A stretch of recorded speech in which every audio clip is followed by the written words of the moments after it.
وليال عشر لما تعرج ملائكة الليل وملائكة النهار القراءة في الصبح إن قرآن الفجر كان مشهودا. سبحان اللہ. إن موسى عليه السلام خرج الاستسقاء. إن موسى عليه السلام خرج الاستسقاء فلم يجدوا من السبب موجب لعدم الإجابة فسأل موسى عليه السلام ربه يقول الله تبارك وتعالى لا أجيبكم ما دام معكم ساعة بالنميمة إلى آخره. صدق الله العظيم وصدق رسوله النبي الكريم الأمين ونحن على ذلك لمن الشاهدين والشاكرين والحمد لله رب العالمين. إن الله وملائكته يصلون على النبي يا أيها الذين آمنوا صلوا عليه وسلموا تسليما. تمام احباب پڑھ لیں الصلاۃ والسلام علیکم.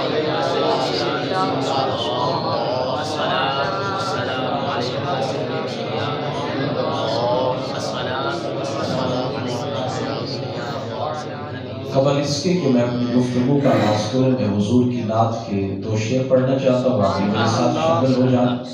آئیں حضور کی بارگاہ میں اپنی عقیدتوں کا اظہار کرتے ہیں. دل ٹھکانا دل ٹھکانا میرے حضور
من میں اتر جانے والا شعر ہے. آپ کو بھی مزہ آئے گا اگر توجہ فرمائیں.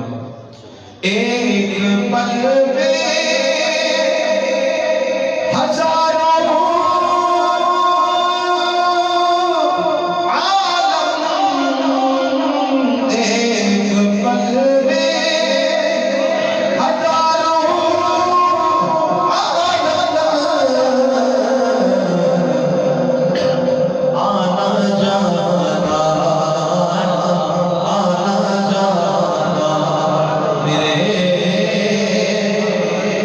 حضور